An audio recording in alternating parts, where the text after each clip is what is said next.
Hi guys, నేను Rajasekhar. So మనం కొత్తగా యూట్యూబ్ ఛానల్ స్టార్ట్ చేస్తున్నాం అనమాట. చూద్దాం ఇది ఎంత దూరం వెళ్ళిపోద్దాం. సో ఇప్పుడు వచ్చేసి మన బీటెక్ అయిపోయింది, మనం చాలా ఖాళీగా ఉన్నాం అనమాట. సో ఏం చేయాలో తెలియక సో యూట్యూబ్ అయితే స్టార్ట్ చేస్తున్నాం.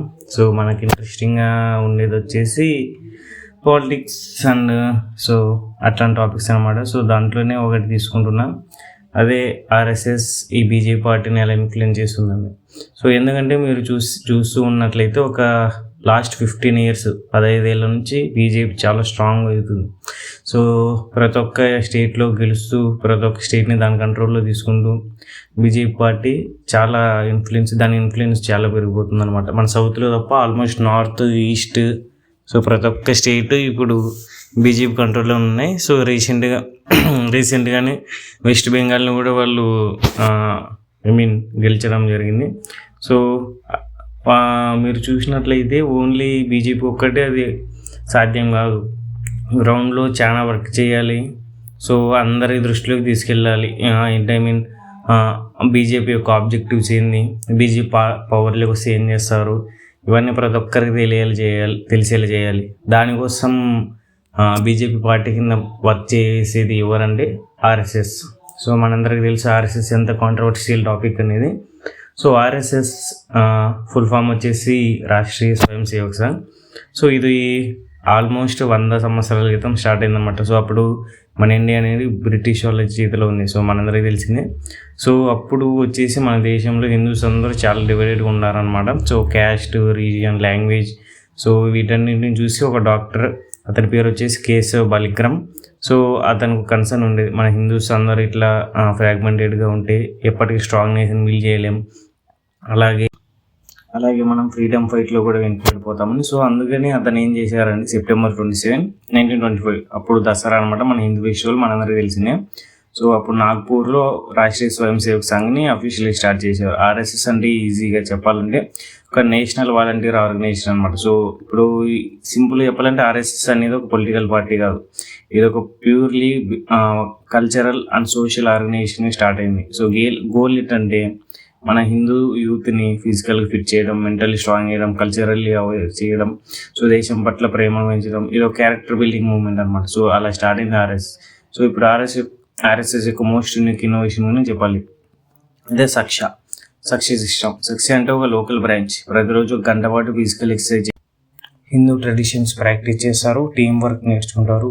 ఈ డైలీ సక్సెస్ వల్ల ఒక డీప్ డిసిప్లిన్, స్ట్రాంగ్ బ్రదర్హుడ్, ఒక షేర్డ్ ఐడెంటిటీ క్రియేట్ అవుతుంది. సో మొదట్లో నాగ్పూర్లో మాత్రమే ఈ సెక్షన్స్ ఒక పట్టణం, ఒక విలేజెస్కి పెద్దగా వ్యాపించాయన్నమాట. సో 1927లో హెడ్గవర్ గారు ఒక మరింత ఇంపార్టెంట్ సిస్టమ్ని ఇంట్రడ్యూస్ చేశారు, అదే ప్రచారక్ సిస్టమ్. సో ప్రచారక్స్ అంటే ఫుల్ టైమ్ ఆర్ఎస్ఎస్ వర్కర్స్. వీళ్ళు తమ ప్రొఫెషనల్ కెరీర్, ఫ్యామిలీ లైఫ్ అన్ని టెంపరీ సైడ్కి పెట్టి కంప్లీట్లీ ఆర్ఎస్ఎస్ కోసం, దేశం కోసం వర్క్ చేస్తారు. సో వీళ్ళు ఇండియా తర్వాత ట్రావెల్ చేస్తూ సక్సెస్ స్టార్ట్ చేస్తారు, యూత్ని రిక్రూట్ చేస్తారు, ఆర్ఎస్ఎస్ ఐడియాలజీని స్ప్రెడ్ చేస్తారు. సో మీకు ఒక సింపుల్ ఎగ్జాంపుల్ ఇవ్వాలంటే, సో మన పిఎం నరేంద్ర మోడీ గారు కూడా ప్రచారకగా వర్క్ చేశారండి ముందు. సో సేమ్ ఇలాగనే అనమాట. సో అతనే ఒక బెస్ట్ ఎగ్జాంపుల్. సో 1940లో హెడ్గవర్ గారు మరణించారు. సో తర్వాత ఎంఎస్ గోల్వాల్కర్ సో నాయకత్వంలో ఆర్ఎస్ఎస్ మరింత ఎక్స్పాండ్ అయింది, మహారాష్ట్ర నుండి ఎంటైర్ ఇండియాకి వ్యాపించింది. సో ఇప్పుడు 2025లో ఆర్ఎస్ సుమారుగా 100 years కంప్లీట్ చేసుకుంది. ఇండియా అంతటా 75,000 కంటే ఎక్కువ సక్సెస్ ఉన్నాయి. మిలియన్స్ ఆఫ్ వాలంటీర్స్ పనిచేస్తున్నారు. వరల్డ్స్ లార్జెస్ట్ వాలంటీర్ ఆర్గనైజేషన్ ఇది ఆర్ఎస్ఎస్. సో ఒక్క డాక్టర్ విజన్ నుండి స్టార్ట్ అయిన మూవ్మెంట్ ఇప్పుడు ఇండియా యొక్క most powerful non political force అయింది. So guys, the second part, so RSS యొక్క main core objectives and goals ఏంటి. సో ఇప్పుడు ఆర్ఎస్ఎస్ యొక్క ఆబ్జెక్టివ్స్ని అర్థం చేసుకోవడానికి మనం ప్రయత్నిద్దాం. ఎందుకంటే ఆబ్జెక్టివ్స్ అర్థమైతే తప్ప ఆర్ఎస్ మరియు బీజేపీ కనెక్షన్ మనకు అర్థం కాదనమాట. సో ఫస్ట్ ఆర్ఎస్ఎస్ యొక్క first and most important objective వచ్చేసి హిందూ రాష్ట్ర కాన్సెప్ట్. సో అంటే ఇండియాను కల్చరల్లీ హిందూ నేషన్గా చూడడం. ఇక్కడ ఒక ఇంపార్టెంట్ క్లారిఫికేషన్, ఆర్ఎస్ఎస్ చెప్పి హిందూ రాష్ట్ర అంటే సింప్లీ రిలీజియన్ కాదు. వాళ్ళ డెఫినేషన్ ప్రకారం హిందూయిజం ఒక రిలీజియన్ మాత్రమే కాదు, ఒక సివిలైజేషన్, ఒక వే ఆఫ్ లైఫ్, ఒక కల్చరల్ ఐడెంటిటీ. సో ఇండియాలో పుట్టిన ప్రతి ఒక్కరూ హిందూ హెరిటేజ్ని షేర్ చేశారని ఆర్ఎస్ఎస్ యొక్క నమ్మకం అనమాట. సో ఈ కాన్సెప్ట్ని హిందుత్వ అంటారు. ఇది ఆర్ఎస్ఎస్ యొక్క సెంట్రల్ ఐడియాలజీ. సో ఆర్ఎస్ఎస్ యొక్క సెకండ్ ఆబ్జెక్టివ్ వచ్చేసి క్యారెక్టర్ బిల్డింగ్. సో ఆర్ఎస్ఎస్ నమ్మకం ఏంటంటే నేషన్ స్ట్రాంగ్ అవ్వాలంటే ఇండివిజువల్స్ స్ట్రాంగ్ అవ్వాలని. So physically strong, mentally discipline, morally upright individuals create చేయడమే ఆర్ఎస్ఎస్ యొక్క ప్రైమరీ గోల్ అని మనకు తెలుస్తుంది అనమాట. సో సక్సెస్లో కూడా సేమ్ ఇవి నేర్పిస్తారు. థర్డ్ ఆబ్జెక్టివ్ వచ్చేసి నేషనల్ యూనిటీ. So unity. ఇండియాలో caste divisions, regional differences, language barriers ఇవన్నీ దేశాన్ని వీక్ చేస్తున్నాయి ఆర్ఎస్ఎస్ ఫీల్ అవుతుంది. సో ఈ డివిజన్స్ని క్రాస్ చేసి మనమందరం ఒక్కటే అని ఫీలింగ్ క్రియేట్ చేయడమే ఆర్ఎస్ఎస్ యొక్క గోల్ అనమాట. సో ఫోర్త్ ఆబ్జెక్టివ్ వచ్చేసి cultural preservation. So western influence foreign cultures వల్ల ఇండియన్ ట్రెడిషన్స్ లాస్ అవుతున్నాయని, లాంగ్వేజెస్, కాస్ట్యూమ్స్ సో ఇవన్నీ లూజ్ అవుతున్నాయని RSS concern. So Sanskrit, Indian classical arts, traditional knowledge ఇవన్నీ ప్రిజర్వ్ చేయడమే ఆర్ఎస్ఎస్ యొక్క ఇంపార్టెంట్ గోల్. ఫిఫ్త్ ఆబ్జెక్టివ్ వచ్చేసి స్వదేశీ అనే concept. So Indian products use చేయండి, ఇండియన్ బిజినెస్ సపోర్ట్ చేయండి, సెల్ఫ్ సఫిషియెంట్ ఇండియా బిల్డ్ చేయండి. ఇది ఆర్ఎస్ఎస్ యొక్క economic vision. Made in India అనే కాన్సెప్ట్కి బిహైండ్ ఆర్ఎస్ఎస్ థింకింగ్ ఉందని చాలామంది ఆర్గ్యూ చేస్తారు. సో మేబీ అయి ఉండొచ్చు, ఎందుకంటే సేమ్ ఇది మేడ్ ఇన్ ఇండియా, సో రెండు ఆల్మోస్ట్ సేమ్ మనకు కనిపిస్తాయి అనమాట. So sixth objective social service.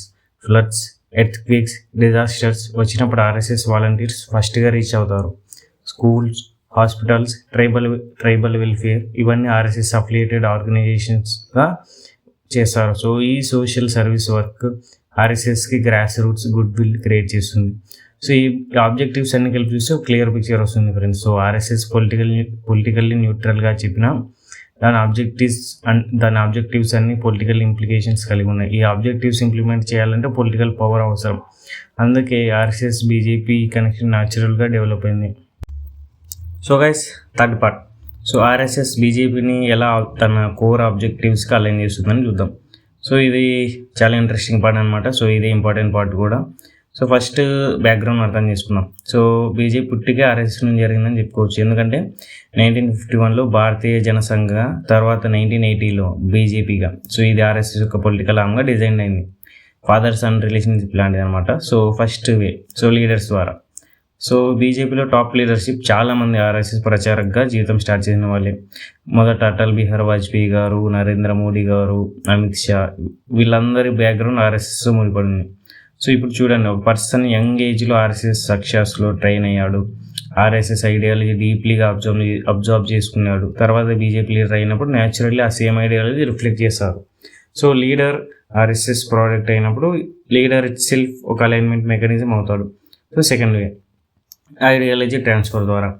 RSS బీజేపీకి ఫిలాసఫికల్ ఫౌండేషనల్ ప్రొవైడ్ చేస్తుంది. హిందుత్వ, కల్చరల్ నేషనలిజం, రామ్ మందిర్ ఇవన్నీ ఒరిజినల్గా ఆర్ఎస్ఎస్ కాన్సెప్ట్స్. బీజేపీ వాటిని పొలిటికల్ ఎజెండాగా అడాప్ట్ చేసింది. RSS idea, BJP policy. So ఇది ఒక కాన్స్టిట్యూషన్ ఫుల్ అనమాట. సో ఆర్టికల్ 370 రిమూవల్ కూడా RSS long standing demand. Ram Mandir construction RSS dream. Uniform civil code RSS agenda.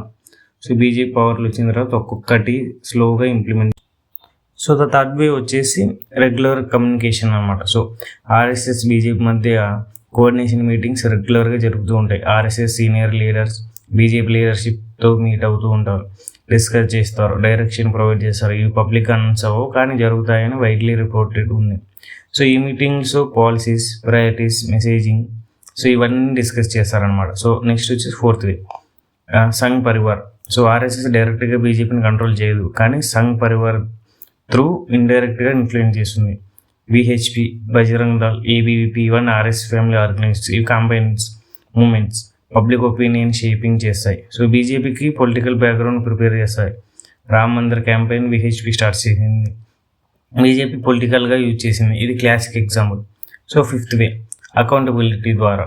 So BJP RSS ideology నుండి too much డివేట్ అయిపోయినప్పుడు RSS publicly స్పీక్అవుట్ చేస్తుంది. ఇది BJP లీడర్షిప్కి ఒక gentle reminder లాంటిది, మీ రూట్స్ మర్చిపోకండి అని. ఈ అకౌంటబిలిటీ మెకానిజం బీజేపీని ఆల్వేస్ ఐడియాలజికల్గా అలైన్డ్గా ఉంచుతుంది. So guys, the last part ఎలక్షన్స్లో ఆర్ఎస్ఎస్ గ్రౌండ్ లెవెల్లో బీజేపీకి ఎలా హెల్ప్ చేస్తుందని చూద్దాం. సో ఫస్ట్ వచ్చేసి ఎలక్షన్స్ అంటే only policies, good speeches. So ఇవి ఒకటే కాదు, గ్రౌండ్ లెవెల్ ఎగ్జిక్యూషన్ కావాలి, voter mobilisation, booth management, door to door out reach, ఇవన్నీ కూడా ఇంపార్టెంటే. సో ఇక్కడ ఆర్ఎస్ఎస్ బీజేపీకి ఒక పెద్ద అడ్వాంటేజ్ ప్రొవైడ్ చేస్తుంది. సో ఫస్ట్ వే, సక్షయ నెట్వర్క్.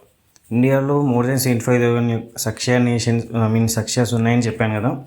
సో ప్రతి ఒక్క సక్షయ ఒక లోకల్ యూనిట్ లాంటిది. ఎలక్షన్ టైం వచ్చినప్పుడు ఈ సక్షయ మెంబర్స్ ఆటోమేటికల్లీ మొబిలైజ్ అవుతారు. వాళ్ళకి సెపరేట్ ఇన్స్ట్రక్షన్స్ అవసరం లేదు. ఆర్ఎస్ఎస్ ట్రైనింగ్ వల్ల డిసిప్లిన్ ఆల్రెడీ ఉంది, కమిట్మెంట్ ఆల్రెడీ ఉంది. విలేజ్ లెవెల్ నుండి వార్డ్ లెవెల్ వరకు ఆర్ఎస్ఎస్ నెట్వర్క్ కవర్ చేస్తుంది. Second way, door to door out reach. So RSS volunteers డైరెక్ట్గా పీపుల్ హోమ్స్కి వెళ్తారు. పొలిటికల్ పార్టీస్ లౌడ్లీ క్యాంపెయిన్ చేస్తున్నప్పుడు ఆర్ఎస్ఎస్ క్వైట్గా ఫేస్ టు ఫేస్ కన్వర్జేషన్ చేస్తుంది. ఒక్క ఓటర్తో పర్సనల్గా కనెక్ట్ అవుతుంది. సో ఈ పర్సనల్ టచ్ అనేది మాస్ మీడియా కన్నా ఆఫ్టెన్ మోర్ ఎఫెక్టివ్గా ఉంటుంది. సో ఎందుకంటే ఇది genuine human connection. Third way, booth management. So Indian ఎలక్షన్స్లో బూత్ మేనేజ్మెంట్ అనేది విన్నింగ్కి కీ ఫ్యాక్టర్. ప్రతి పోలింగ్ బూత్ దగ్గర ఓటర్స్ లిస్ట్తో పనిచేయడం, ఆబ్సెంటీ ఓటర్స్కి రిమైన్ చేయడం, ట్రాన్స్పోర్టేషన్ అరేంజ్ చేయడం, ఇవన్నీ ఎక్స్ట్రీమ్లీ ఆర్గనైజ్డ్ ఆర్ఎస్ఎస్ వాలంటీర్స్ చేస్తారు. సో బీజేపీకి బూత్ లెవెల్గా ఇంత ఆర్గనైజ్ సపోర్ట్ ఇచ్చే కేపబిలిటీ ఇంకే పొలిటికల్ పార్టీ దగ్గర లేదనమాట. So fourth way, voters awareness ద్వారా అనమాట. సో ఆర్ఎస్ఎస్ ఫస్ట్ టైం ఓటర్స్ని, ఎస్పెషల్గా యూత్ని సో పొలిటికల్గా అవేర్ చేస్తుందన్నమాట. So voter registration drives, civic education, ఇవన్నీ ఆర్ఎస్ఎస్ అఫిలియేట్ ఆర్గనైజేషన్ త్రూ జరుగుతాయి. సో ఈ న్యూలీ రిజిస్టర్డ్ ఓటర్స్ న్యాచురల్గా బీజేపీ ఫేవర్గా ఉంటారు. ఎందుకంటే ఆర్ఎస్ఎస్ ట్రైన్డ్ వాళ్ళు బీజేపీ అలైన్ మెసేజింగ్తో ఎక్స్పోజ్డ్ అయి ఉంటారు కాబట్టి. సో ఫిఫ్త్ వే, ఎలక్షన్స్ తర్వాత కూడా, ఎలక్షన్స్లో అయిపోయిన తర్వాత బీజేపీ గెలిచిన తర్వాత కూడా సో గ్రౌండ్ లెవెల్ వర్కింగ్ అనేది అలాగే కంటిన్యూ అవుతూ ఉంటుంది అనమాట. మెయిన్గా సోషల్ సర్వీస్ అలాగే కంటిన్యూ చేస్తారనమాట. Schools, medical camps, community programmes, ఈ కంటిన్యూస్ ప్రెజెన్స్ వల్ల పీపుల్ మైండ్లో బీజేపీ ఒక ఫేవరబుల్ ఇంప్రెషన్ మెయింటైన్ అవుతుందన్నమాట. సో నెక్స్ట్ ఎలక్షన్ కోసం గ్రౌండ్ ఆల్రెడీ రెడీగా ఉంటుంది. సో గైస్, నేను ఎంతో కొంత నాలెడ్జ్ మీకు ఇచ్చాను అనుకుంటున్నాను. సో ఆర్ఎస్ఎస్ ఎలా స్టార్ట్ అయింది, దాని కోర్ ఆబ్జెక్టివ్స్, బీజేపీని తన ఐడియాలజికల్గా ఎలా ఇన్ఫ్లుయెన్స్ చేస్తుంది, ఎలక్షన్స్లో గ్రౌండ్ లెవెల్లో ఎలా హెల్ప్ చేస్తుంది, సో ఇవన్నీ చెప్పాను అనమాట. సో మీకు వీడియో నచ్చితే లైక్ చేయండి గైస్. సో అలాగే సపోర్ట్ చేయండి.